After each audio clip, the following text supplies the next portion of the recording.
Hey everybody, it's Kat, and I want to welcome you to this episode of Backstory Sessions. I'm joined today by my co-host Willie. Hey Willie. Hey, Kat, how are you? Well, I'm excited. This is a big milestone for us. Season 18 is opening with this episode. Um, Oh, that's it's that is great. Yes, it's amazing. Time has gone by so fast.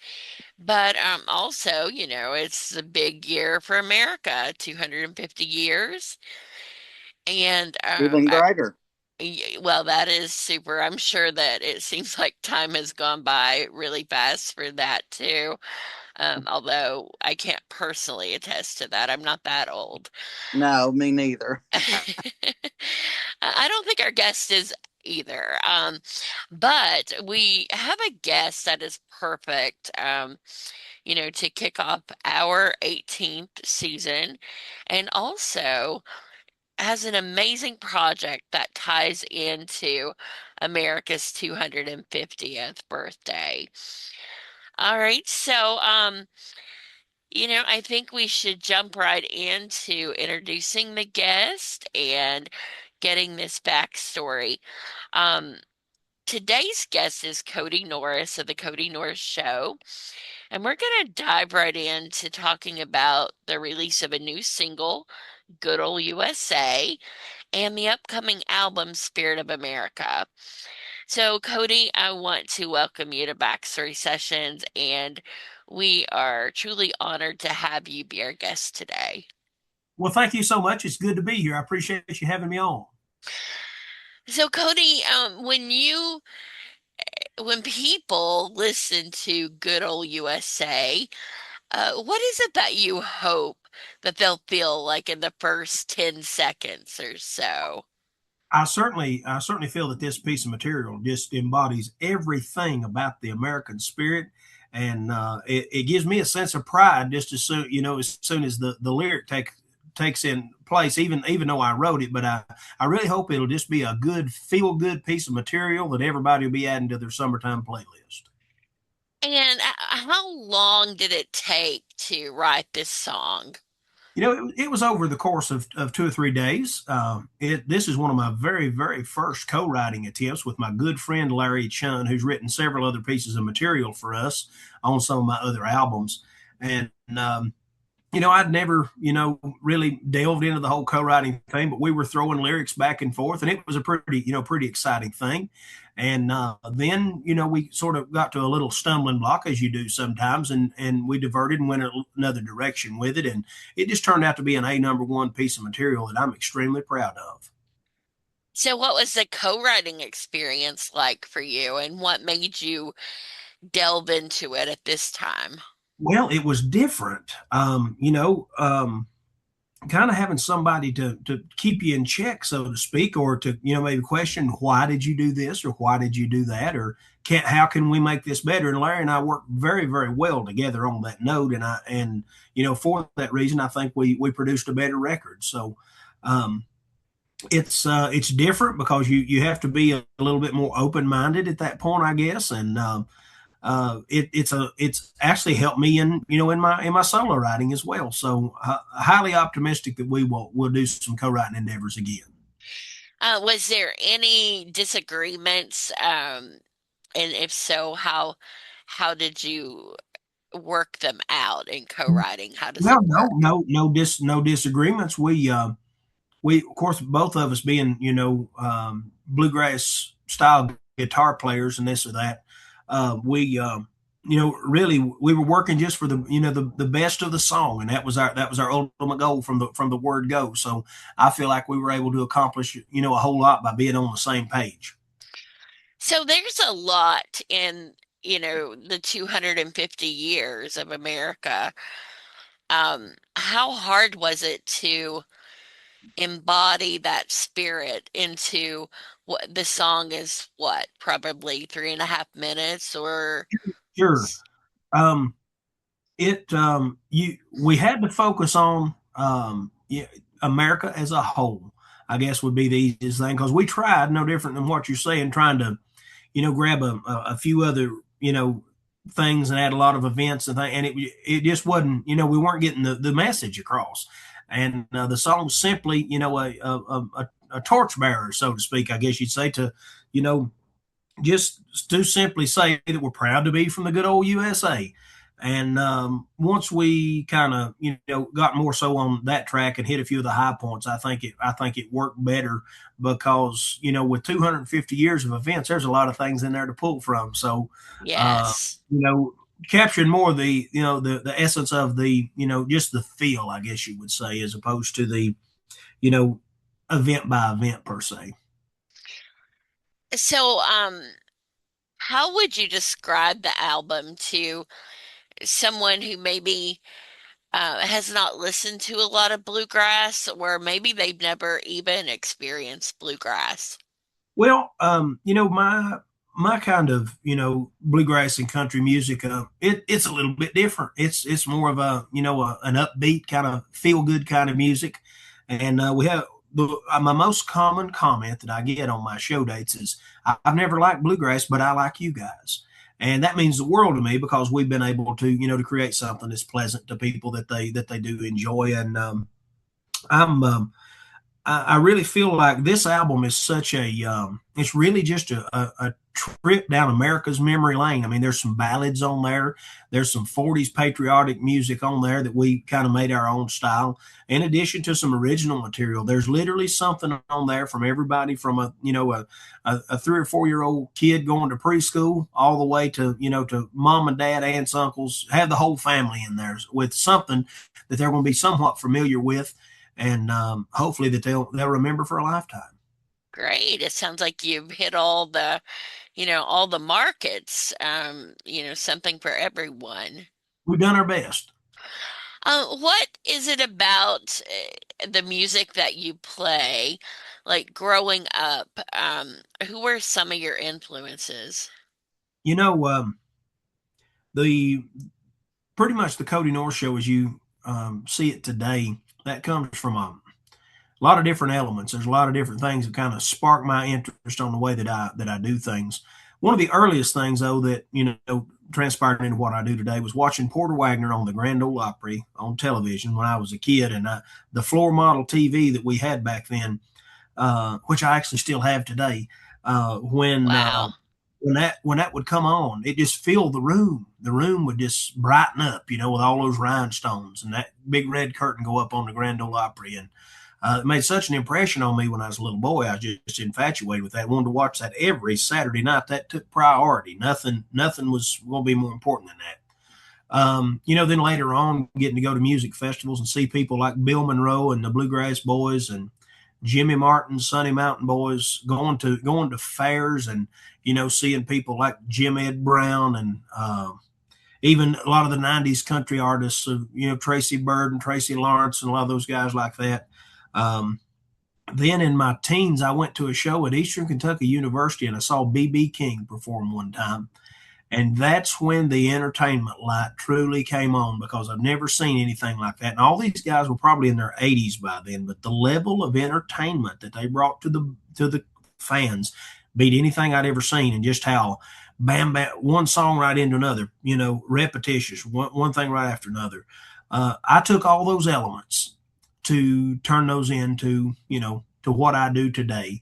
And even a lot of from the gospel music side of growing up and going to church in a way that we do our harmony singing. Now that's where I got all that. I still hear that stuff in my head today, and it's just very important to me, the conglomeration, for lack of a better term, that I put together of all these things to make the Kody North Show what it is today. So you mentioned the BB King concert at EKU. What made you go to that? I actually was invited with a friend, Joe Isaacs, the father of the Isaacs.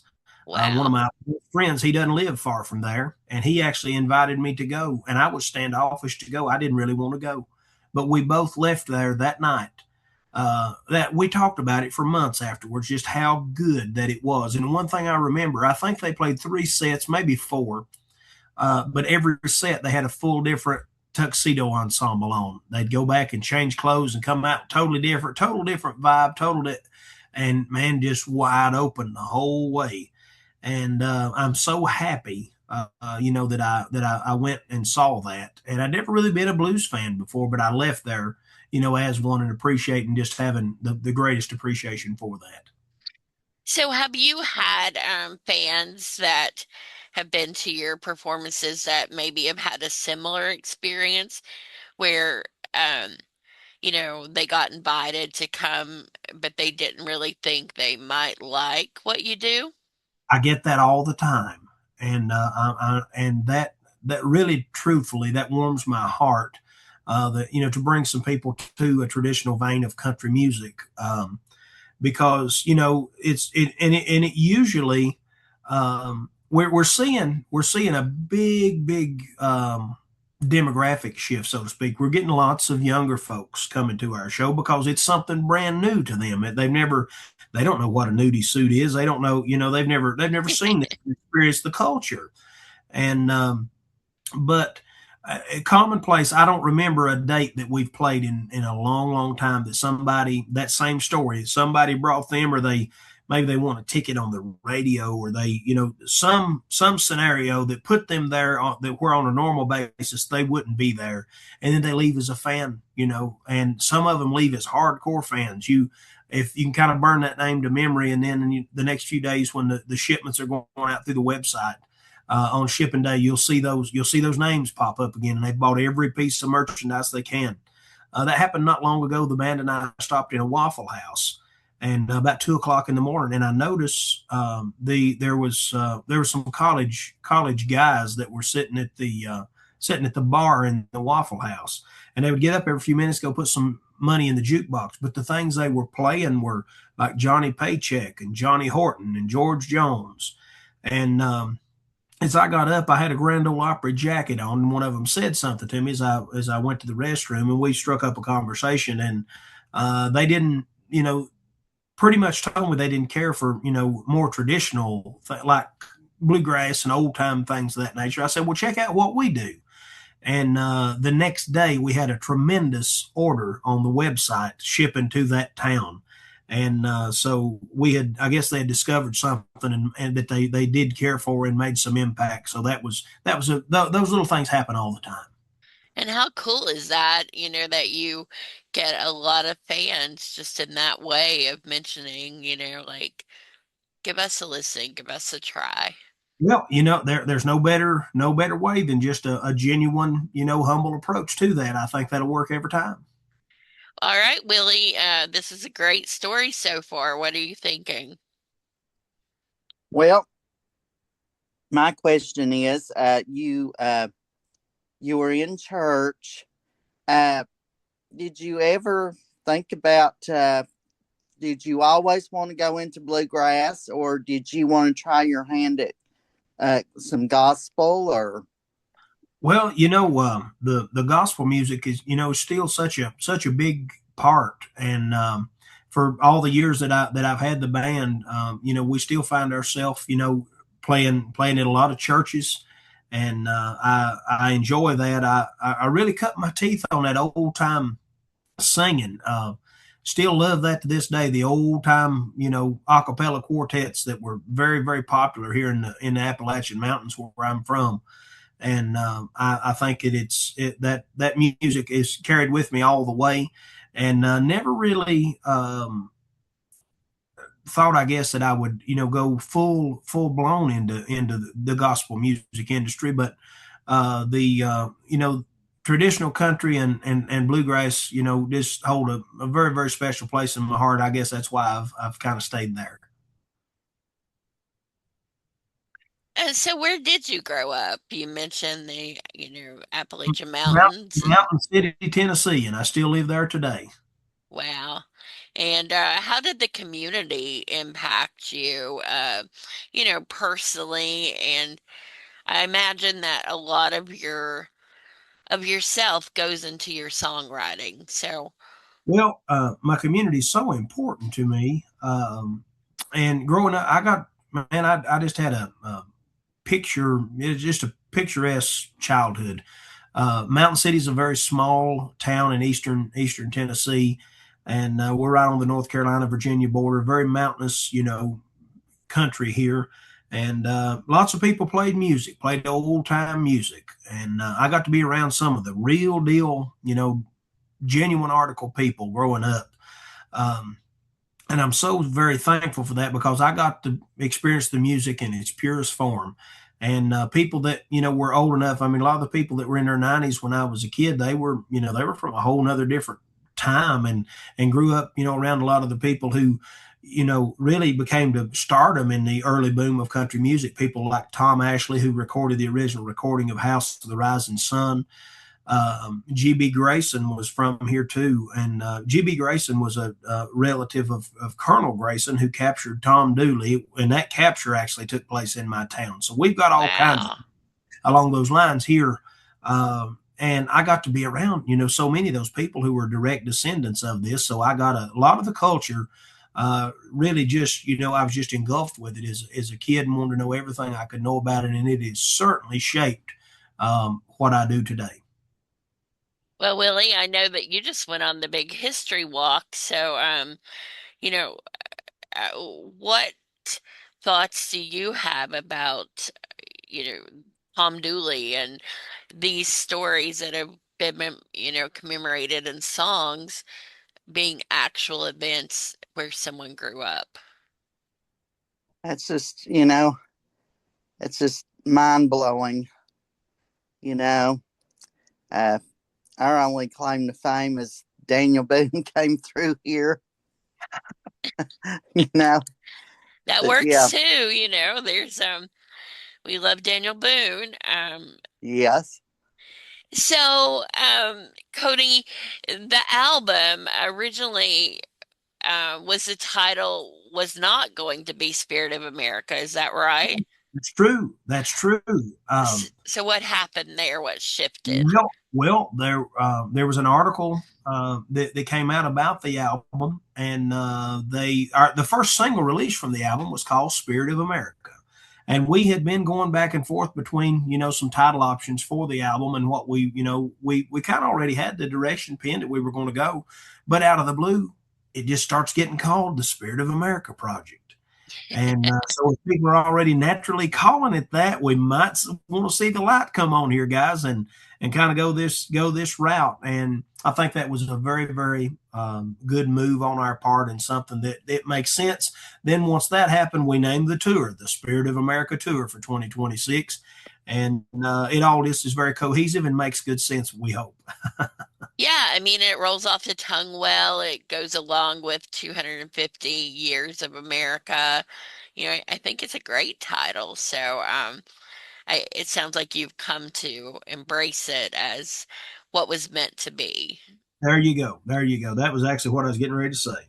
Um, so besides patriotism, what are some other themes on the album? Well, there's some history on there.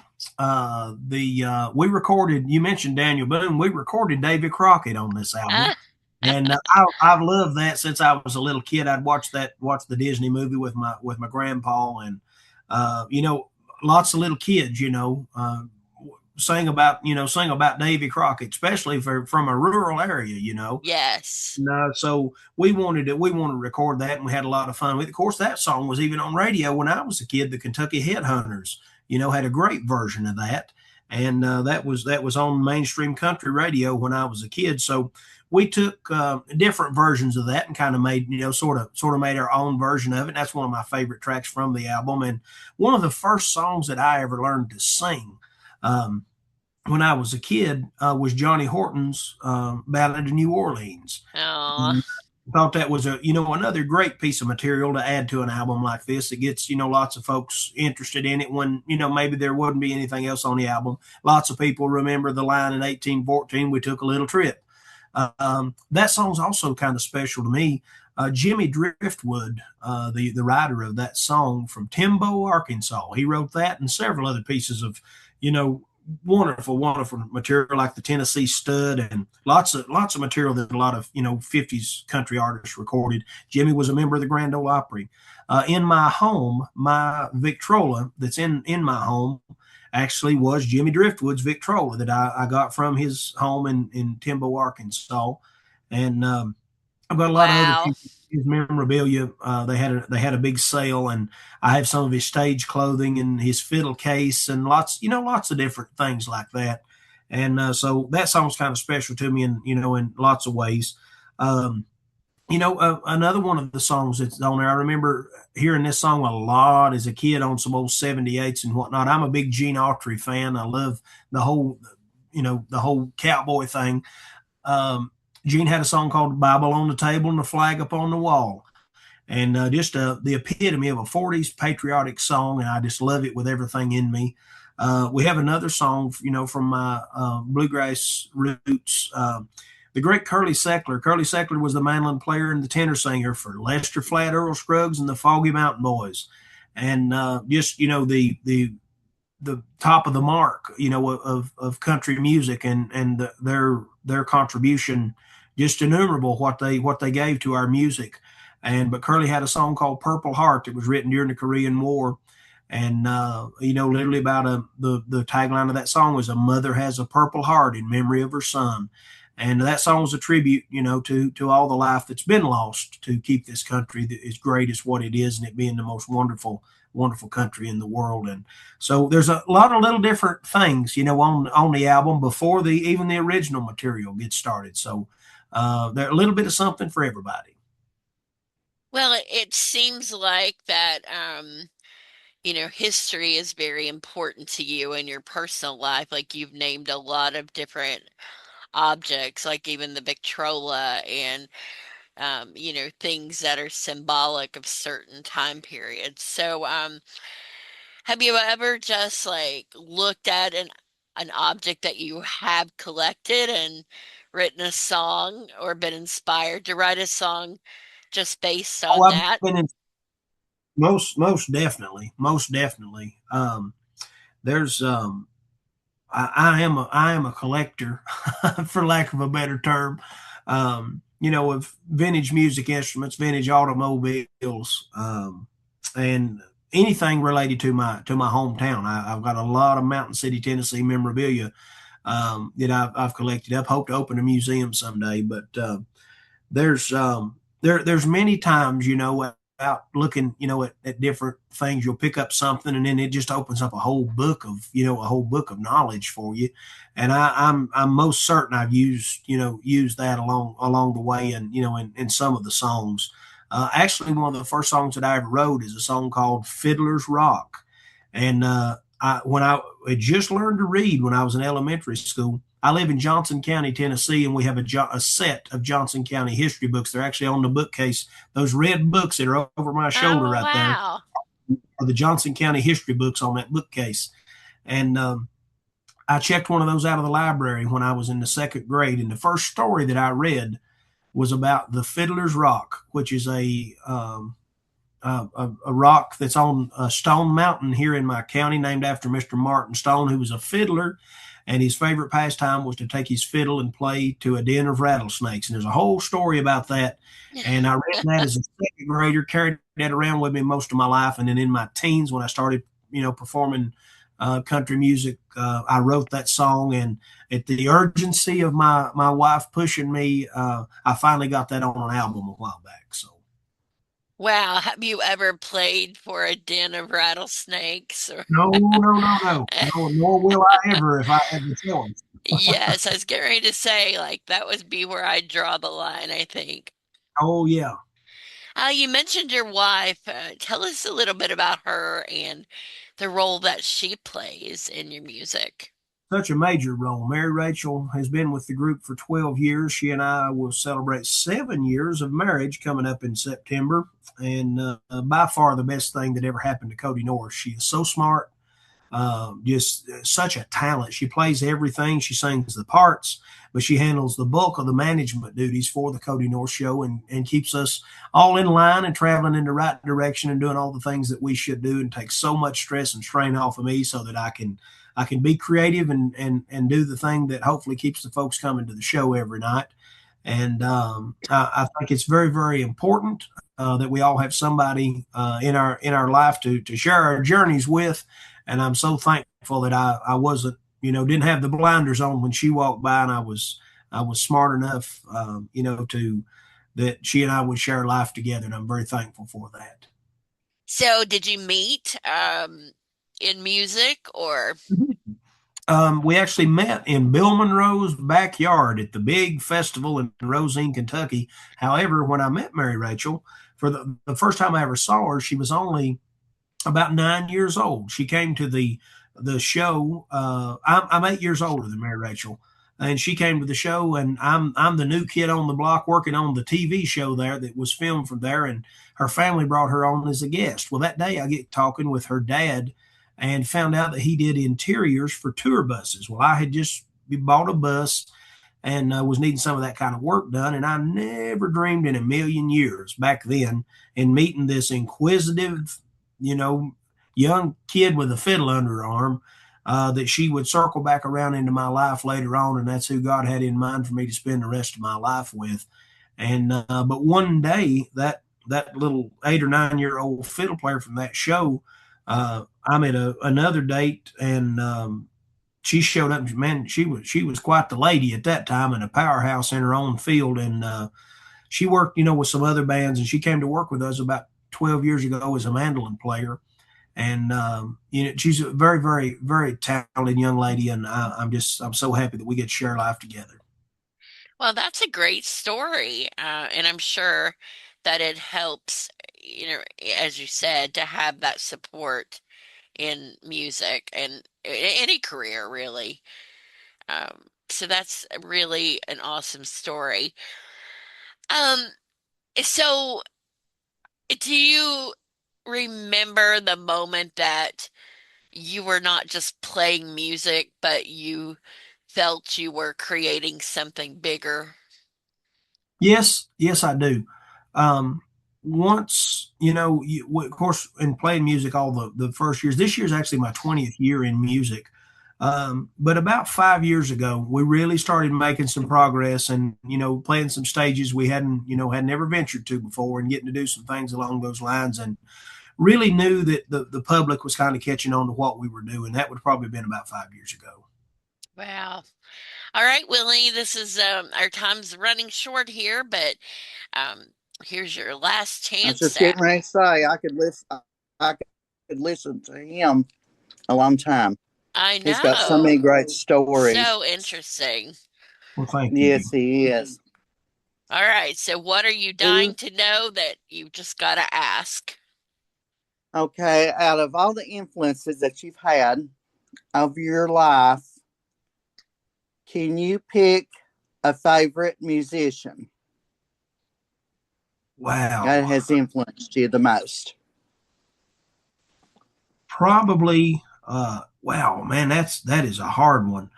Um, I don't know if I can do that. There are so many that have just, infatuated me at different times. I I don't know that I can do that. To be able to narrow that down, it would be really tough. I would really have to think on that for a long, long time. I'm sorry. That's all right. Being an East Tennessee boy, Jimmy Martin and the Stanley Brothers probably be right at the top of the pile, because I find myself still reverting back to things in their stylings very, very often. Okay. Well, you've got this 60 plus show tour that's coming up. So, what do you like about touring? Well, I love getting to meet the people, and I'm very, very big on getting to, as we travel around, to meet the people that live in all the different cultures that we travel in. And I'm so glad that they come out to the Kody Norris Show and spend their hard-earned money to see what little bit that we can bring to the table, and that's just a very humbling feeling. And I don't think in any way, shape, or form that you could ever beat that. Is there any special memory of something, a crowd or a particular moment that happened while you're touring that'll always stick with you? Yes, the night on the stage at the Ryman Auditorium, when Rhonda Vincent walked out at the end of our show and invited us to make our Grand Ole Opry debut. I went Oh, living room and I Mm. cried like a baby. That had been my dream since I was 5 years old. And I will never forget that moment as long as I live. I can play it back word by word in my head the way that that happened, and I hope I never lose that memory. It's very special to me. What was going through your mind when you realized what she was doing?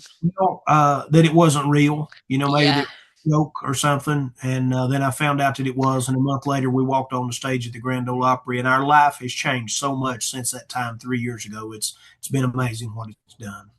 Guys, We've I hate had to before, but I've got another one to hop right on to. Right now, right All now. right. Well, thank you Okay. so much. And Thank you've been you a a lot great so guest. much. We hope you'll come back. Thank you so very much, and let's do this again sometime. Okay. All All right. right. Thank you, Cody. Bye Thank you so bye. Thank much. you.